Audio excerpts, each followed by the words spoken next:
जय, काय म्हणाले डॉक्टर? अण्णा, काय सगळं व्यवस्थितच आहे, काय काळजी करायचं काय कारण नाही.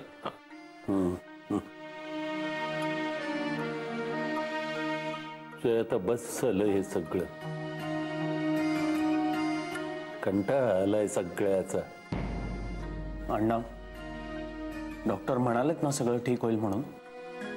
पण ही औषध, चेकअप सगळं आता नकोसं वाटतंय. हो, असं म्हणून कसं चालेल? बरं व्हायचंय ना तुम्हाला? पण सगळ्यांनाच त्रास होतोय. हो, काय कोणाला त्रास होत नाही? मुलगा म्हणून जबाबदारी आता त्याची. लहानपणी याच्या नाकातून पाणी येत होतं तेव्हा त्याला कडेवर उचलून डॉक्टरकडे नाही घेऊन जायचं धावत धावत. मग तेव्हा झाला का तुम्हाला त्रास?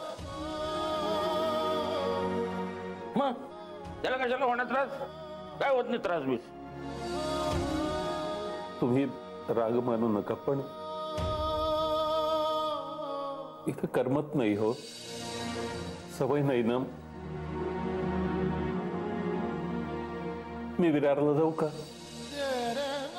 अच्छा, म्हणजे तुम्हाला आमचा त्रास होतोय? नाही हो, खरंच नाही तसं. तर इथे असं किती दिवस राहायचं?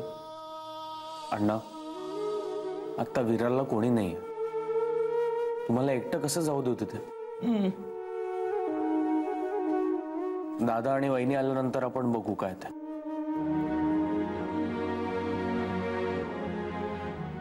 जय, खर्च किती झाला रे?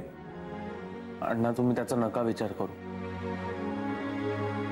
1000-2000 रुपये वाया गेले असतील. तुम्ही प्लीज त्याचा हिशोब ठेवू नका अण्णा.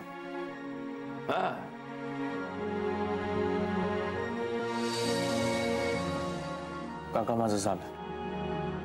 झाले सगळे रिपोर्ट घेतले का व्यवस्थित? हो हा, चला निघूया मग. हो, निघूया.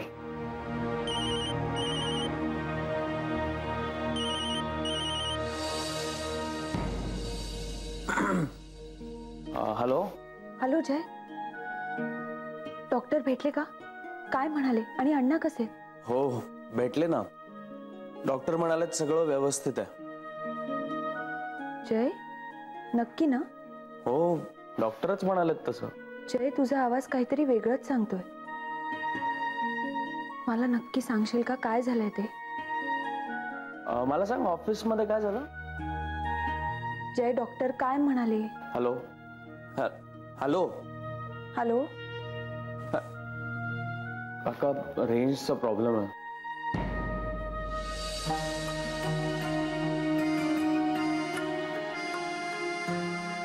अण्णा, सुनीला काळजी वाटते तुमची. बघा, झाले फोन सुरू. बोला तिथे. जय, मला नीट सांगशील का काय झालंय ते? माझी भीती खरी ठरली आहे तिथे. अण्णांची बायपास करावी लागेल आणि तीही लवकरात लवकर.